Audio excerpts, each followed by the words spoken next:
Hi guys. So hashtag where is JD Vance? You know how it was hashtag where's Kate? Now it's hashtag where is JD Vance? I haven't heard the man's name mentioned since Trump accepted the presidency. Yes, since election night when he gave his acceptance speech and his win speech, whatever you call that. Not what do we call it when he accepts? you know, and we know Kamala's speech is her concession speech, but I can't remember what you call Trump's speech. Anyway, that said, hashtag where is JD Vance, right? I haven't heard anything at all about him. The only person I keep hearing about is Elon Musk. I think I hear more about Elon Musk than Donald Trump. I swear it's as if Elon Musk won the presidency and not Donald Trump, which is interesting because I think it's very, very difficult to upstage Donald Trump. Not many people can do that.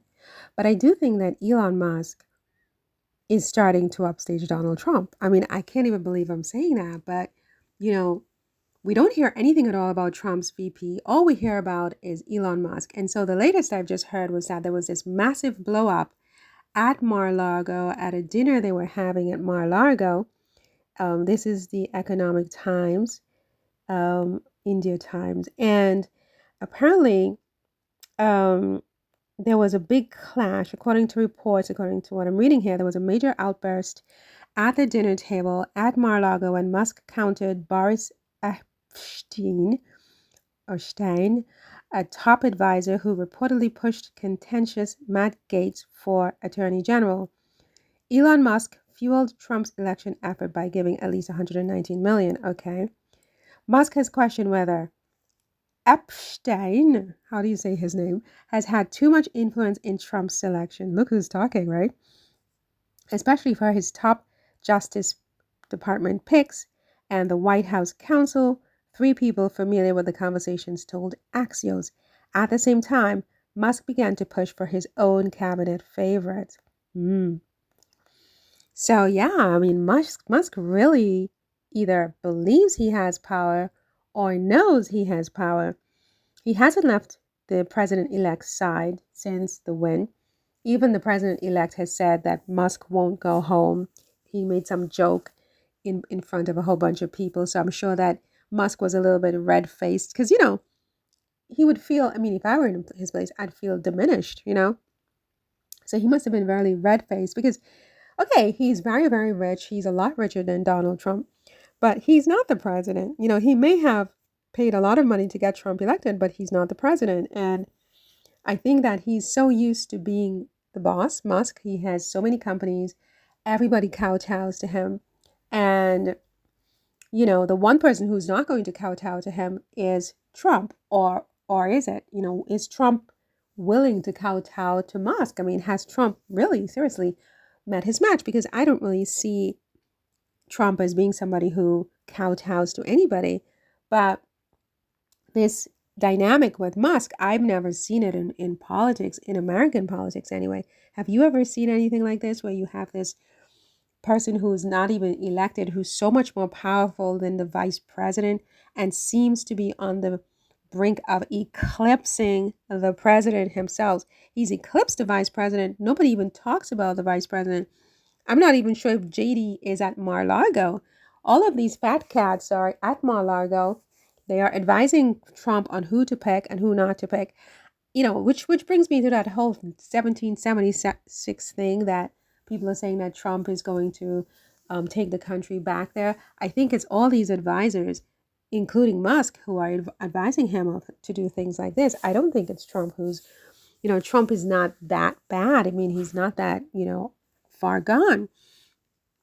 So Musk definitely, I think, and this is all my opinion, I could be wrong, but I do think that, and I hope he respects my First Amendment because he seems to be the kind of guy who is very selective in terms of his First Amendment, viewpoints. I mean, some people have First Amendment rights and others need to be, you know, you know, censored. But I do think that he's sort of emerging as someone who's eclipsing the president. He definitely has eclipsed the vice president. And he's on the verge of eclipsing the president in terms of how many times his name is being mentioned in the press as compared to the president at this point. And those people in the president's inner circle, his advisors, are now sort of pushing back and bristling. It says here Axios cited sources who confirmed that Epstein has been bristling at Elon Musk, questioning the qualifications of Epstein's candidates. I can't say this man's name. Their strained relationship reached the critical crisis last Wednesday during a heated discussion at a dinner table in front of other guests at Trump's Mar-a-Lago club. 3 people familiar with the episode told Axios. So this is all over the press.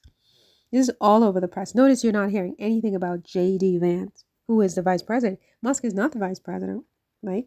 It's J.D. Vance. Where is J.D. Vance? Hashtag where is J.D. Vance, right?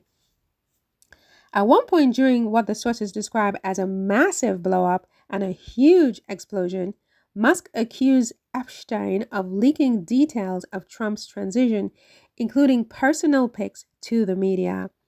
Epstein responded by telling Musk that he didn't know what he was talking about, Axios reported.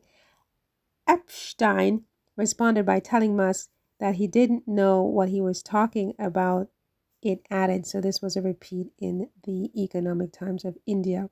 They just repeated. Okay. So Trump's senior staffers and confidants were not surprised, as tensions have been brewing between Musk and Epstein during the transition meetings at Mar-a-Lago shortly after the November 5th election. And given Trump's love to pit his confidants against each other, many saw this coming. Oh my God, Elon is going to get so angry with Trump because he has a huge ego and he's starting to feel like a little boy. He's starting to feel diminished. He's starting to feel mocked. He's starting to feel a little bit like a clown, I'm sure, because Trump is not helping the situation by saying he won't go home. He's going to get angry and he's going to start talking things and saying things and doing things that are going to force Trump to let him loose. Now, once that happens, it's going to be fire and brimstone, I think.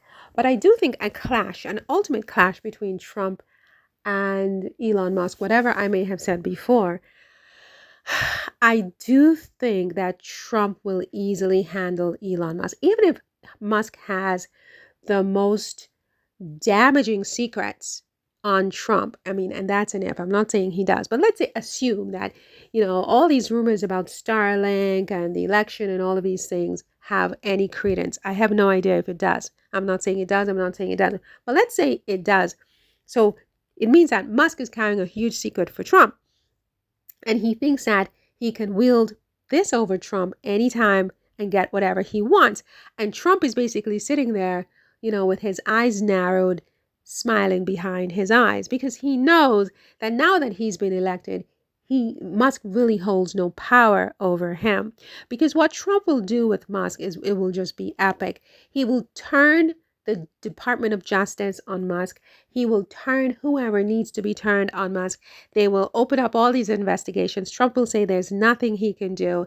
And if there's any wrongdoing at all, Trump will not lift a finger to help Musk as they bury Musk behind bars for God knows how long in solitary confinement.